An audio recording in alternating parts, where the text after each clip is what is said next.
Olá, povo de Deus. Hoje, segunda-feira da 33ª semana do Tempo Comum, 16 de novembro de 2020. A nossa leitura de hoje é a partir de Apocalipse 1, de 1 a 4, 2, de 1 a 5a, e de Lucas 18, 35, 43. Apocalipse é um livro fascinante, que nos dá uma análise de conjuntura do final do primeiro século com linguagem simbólica. Percebe-se a situação das comunidades cristãs primitivas, sob o domínio do Império Romano. Tempo de perseguição, tempo de resistência e tempo de muita criatividade dos cristãos. A palavra Apocalipse significa revelação. Uma revelação de Deus ao seu povo sobre o presente deles e, a partir deste, coisas futuras que poderão vir a acontecer. O livro tem uma mistura de gênero literário, de apocalíptico e de profético. Embora somente o último livro da Bíblia leve o nome de Apocalipse, em vários livros do Primeiro e do Segundo Testamentos, encontramos trechos com esse gênero. O grande dia de Javé, ou o dia da volta do Senhor, é tema recorrente nas Sagradas Escrituras, pois sempre houve interesse em saber como será o fim da história. Por isso, há inúmeros relatos sobre a história desse fim. No começo do livro, temos as cartas às 7 igrejas, que muitos exegetas dizem ter existido em texto separado do conjunto da obra. Encontramos estas cartas nos 3 primeiros capítulos e percebemos que foram colocadas aí no início, pois o número 7 é perfeito e tem uma abrangência global, isto é, dirige-se ao conjunto das igrejas primitivas.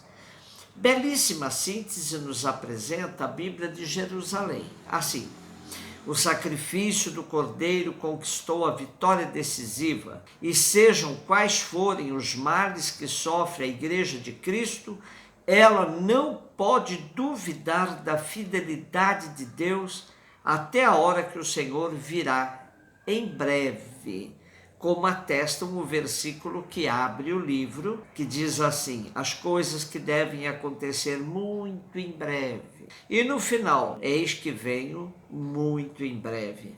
O Apocalipse é a grande epopeia da esperança cristã, claro, o canto de triunfo da igreja perseguida. No trecho de hoje temos a carta à igreja de Éfeso, que merece do autor muitos elogios, mas uma queixa fundamental: o abandono do primeiro amor. Assim o autor se expressa depois dos elogios.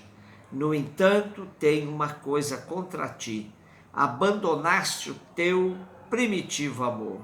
Lembra-te, pois, de onde caíste, arrepende-te e torna a proceder como ao princípio. Somos, então, nesse sentido, convidados a rever nossa vida à luz de nossa opção primeira por Jesus e da nossa perseverança a este primeiro amor. Lucas 18, 35, 43.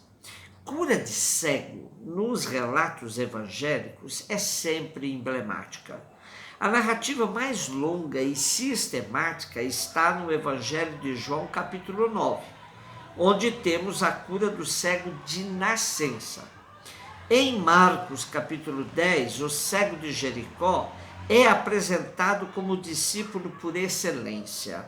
Em Mateus 20, eram 2 cegos e que pedem a Jesus que os nossos olhos se abram.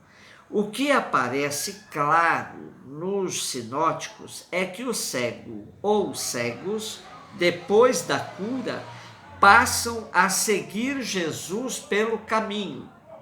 E que em Marcos e Lucas eles falam de querer ver novamente, indicando que ficaram cegos, não nasceram assim, como o cego da narrativa de João. Outro ponto de convergência nas narrativas, com exceção de João, é que os cegos começam por chamar a Jesus filho de Davi e pedem-lhe compaixão. E já em diálogo com Jesus, eles o chamam de Senhor. Uma vez curados, passaram a segui-lo. As curas indicam um processo de amadurecimento na fé. Começam com um messianismo davídico, passam por um reconhecimento do senhorio de Jesus e concluem com o discipulado, o seguimento. Somente segue a Jesus aquele que abre as vistas e está disposto a fazer um itinerário novo em sua vida. A pergunta de Jesus, que queres que te faça? Nos revela a disposição de Jesus de nos facilitar para o seguimento. Da parte de Jesus, essa disposição é sempre plena. Ele continua a nos perguntar hoje, que queres que eu te faça? Precisamos estar atentos a esta possibilidade. É uma possibilidade que Jesus nos dá para nos libertarmos de todas as cegueiras que nos afligem. Eu não me canso de sugerir a leitura da obra do grande escritor português José Saramago, Ensaio sobre a Cegueira. Ilustra bem essa questão da cegueira e da necessária cura, como também serve como uma boa leitura para esse tempo de pandemia.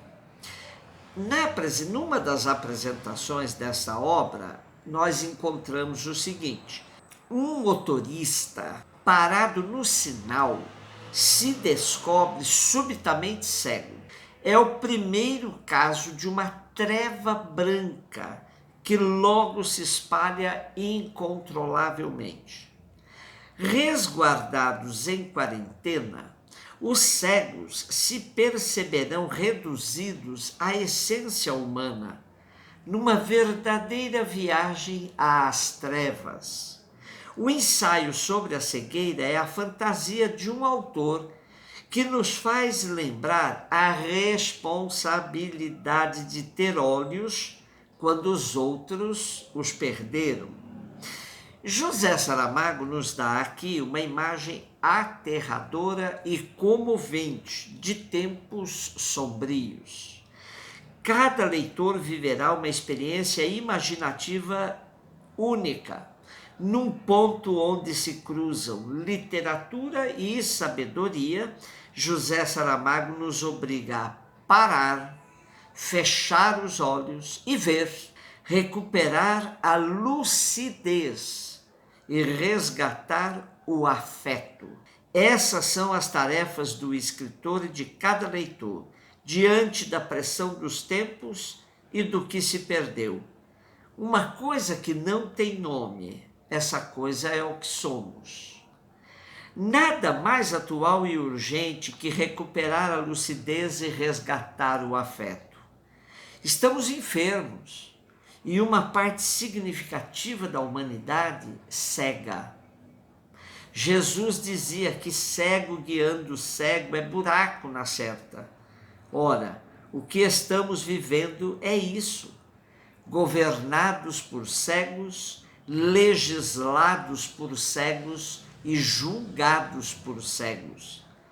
Neste tempo de pandemia, as cegueiras se tornaram mais explícitas. Não as cegueiras físicas, pois nossos irmãos e irmãs que sofrem deste tipo de cegueira muitas vezes enxergam mais do que muitos de nós e são luzes em nossas vidas. Porém, a cegueira daqueles que optaram por esse estilo de vida, que decidiram não ver mais, optaram pelas trevas para agir impunemente. Saramago também afirma que é preciso superar a cegueira para resgatar o afeto. Ora, numa sociedade centrada no eu, resgatar o afeto significa dar espaço para a alteridade. considerar que o mundo não gira em torno de si mesmo e que somos seres de relação e só seremos realizados quando essa relação for baseada no amor, no afeto, no respeito pela realização do outro. Pare, feche os olhos e veja no seu interior como andam sua lucidez e seu afeto. Um beijo no seu coração.